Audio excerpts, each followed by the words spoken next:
The Red Raiders remain active in the transfer portal as late last night they went out and added a backup quarterback option. Who is it? We'll discuss that as well as take a look at the entire transfer portal class for the Red Raiders so far. What are the remaining needs and what names do you need to monitor in the transfer portal as Texas Tech tries to close out yet a number one class in this portal cycle? Let's discuss.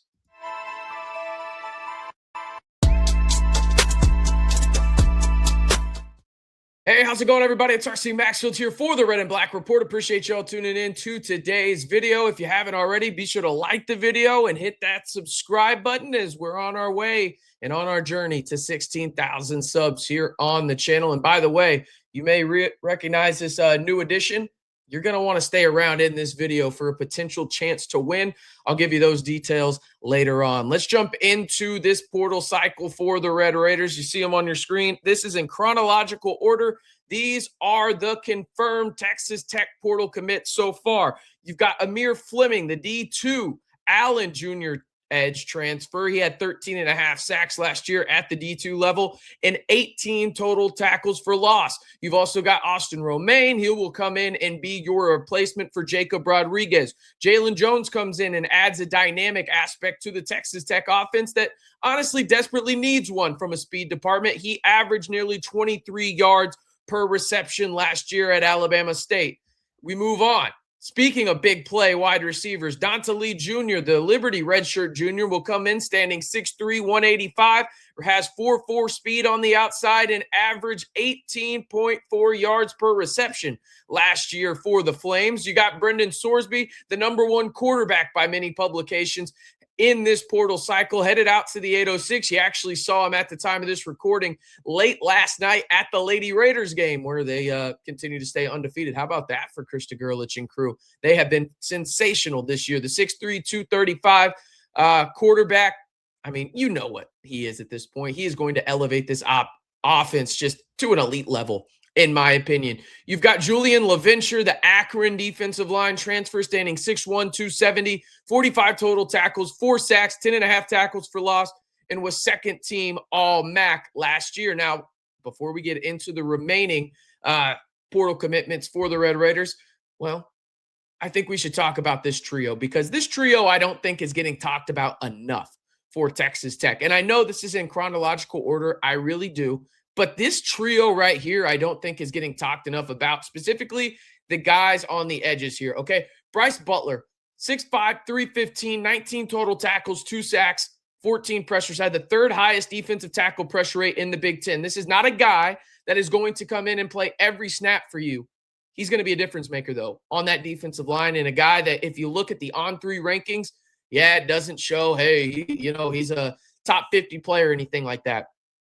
He's not rated as that, but I promise you, Red Raider Nation, he is going to make a difference on the interior of that defensive line. Then you move on to Davon Martin. You like the trio that you had last year in terms of that cornerback room where you had it led by Bryce Pollock. Then you've got, obviously, Amir Boyd, and then you had Dante Balfour. This is a guy that I think can come in and compete for high-level snaps in that secondary behind Amir Boyd and Bryce Pollock. He is a very nice depth piece, and as you can see, the 4th lowest quarterback passer rating against when targeted in the American last year. Long, rangy, 6'3", 180. Really like this ad. And then Trey White. He was on the best defense in G5 last year. He has 19.5 total sacks since 2024 started, okay? He had 90 QB pressures since 2024. That's 11th in college football. He's a bona fide stud. He's a perfect Romello height replacement and a guy that I am uber excited for. This trio right here just so happened committed in order. These guys are studs, in my opinion. Just studs and guys that will make this Shieldwood defense, really, really good once again in 2026. All right. Got to give a shout out to today's video sponsor. Of course, it's Darren Cook over at Lone 5 Mortgage. Red Raider Nation, do me a favor. Scan the QR code on your screen or go down to the pinned comment below, okay? Answer a few questions for Darren on your mortgage journey, and he will get back to you ASAP, whether you're trying to figure out how much you can afford a cash-out home equity loan or you're trying to figure out, hey, I'm going to go out and purchase my first home.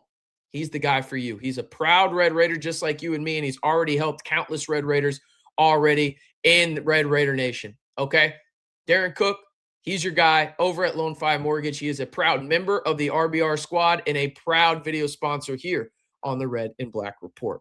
All right, we move on to the next trio of players that have committed to Texas Tech. You've got JoJo Johnson, the Oregon State junior defensive lineman. You've got Mateen Ibaragba as well, the Wake Forest senior defensive lineman, a top 10 overall player in the portal, according to ESPN. You got Adam Trick, a guy that had the third most QB pressures in all of college football last season at 66. Pretty damn good. 8.5 sacks and 29 QB hits. That'll play, okay? We move on. Kenny Johnson, you've got him, a senior wide receiver on the outside, and we'll talk about another wide receiver here in just a second.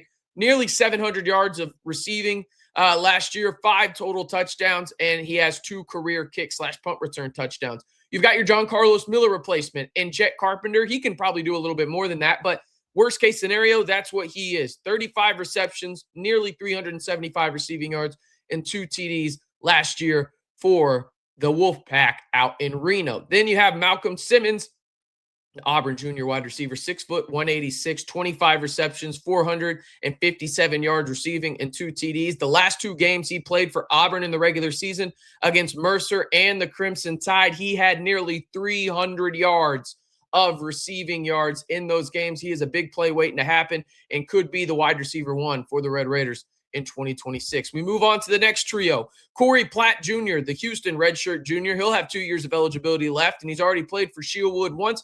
Could play at that star position and replace an A.J. McCarty, but I think he could also slide in and be that Bryce Ramirez replacement for you as well. He's versatile, has 2 years of eligibility left, and I think he's going to be a guy that can make an impact when it comes to Texas Tech on the defensive side of the football. You got Jacob Hand, the Stephen F. Austin redshirt junior kicker. He came in, he had 3 field goals attempted last year. He made all 3 of them, and they were all over 45 yards, the long being 56. He has 2 years of eligibility remaining. Stone Harrington will be your starting kicker, but you want to have some fluidity in there and potentially a guy that can be the guy in 2027. When it comes to your Mitch Griffiths replacement, you've got him in Kirk Francis, the Tulsa junior, redshirt junior to be specific, quarterback, 6'1", 200 pounds, threw for nearly 500 yards for the Hurricanes, which is a weird nickname considering they're inland, but I digress. He has 493 passing yards last year, 3 passing touchdowns, 4 interceptions, and 2 years of eligibility. He will fight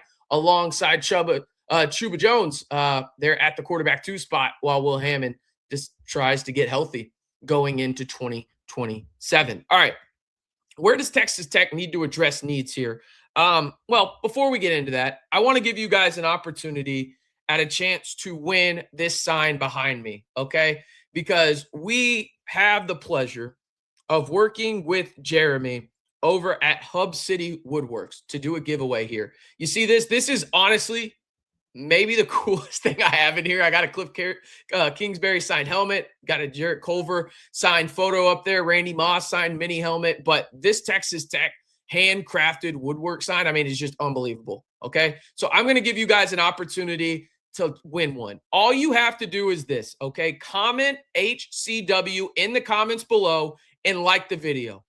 That's it for your chance to win. We're going to do this over a multitude of videos, more than likely 3. You can enter for a chance to win on all 3 videos, and then we'll announce a winner here later in the month of January for one of these custom Texas Tech wood signs. I mean, Jeremy's doing phenomenal work over at Hub City Woodworks. I promise you, this is going to be one of your favorite new pieces in your Texas Tech collection. And again, if you want a chance to win it, be sure to go down to the comments and comment HCW, Hub City Woodworks, and then like the video for your chance to win one of yours. Shout out to Jeremy for sending me one, man. This is awesome, man. I cannot tell you how just you can feel the quality in that thing. All right, got to move on and talk about the needs for the Red Raiders here, okay? The biggest needs for me right now are safety, offensive line, and edge. I think you still are in the running for Damon Wilson II. He is the prized edge rusher in the portal, a top 5 overall player, according to On3. He has a visit set up to Miami, but it sounds like the Red Raiders are trying to get something on the schedule for him to visit Texas Tech after the dead period is over with today on January 14th. We shall see where that goes.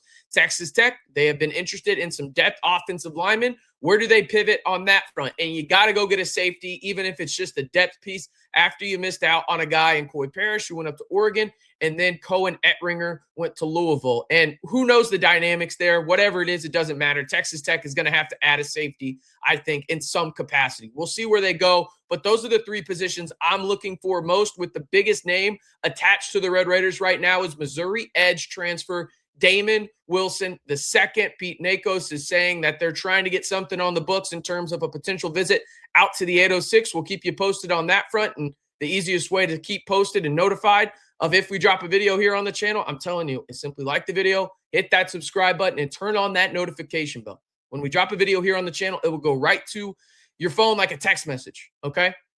Can't beat it. It's 100% free content right here from the largest and, well, the fastest growing and most interactive group of Texas Tech fans on YouTube and the Red and Black Report. All right, I'm going to wrap up today's video right there. Again, if you want a chance to win one of these custom signs right here, all you have to go do is down in the comments, type HCW and like the video. We're going to do this over 3 videos minimum, and then I'll announce a winner later in the month. But this will be your first chance at an entry to potentially land one of these custom Texas Tech woodworks. I mean, it's just unbelievable, dude. This is my new favorite thing in my Texas Tech collection of memorabilia. This is awesome. Shout out to Jeremy over at Hub City Woodworks. All right, that's going to do it for today's video. I'm RC Maxfield, reminding you, as always, stay safe and Recom Tech.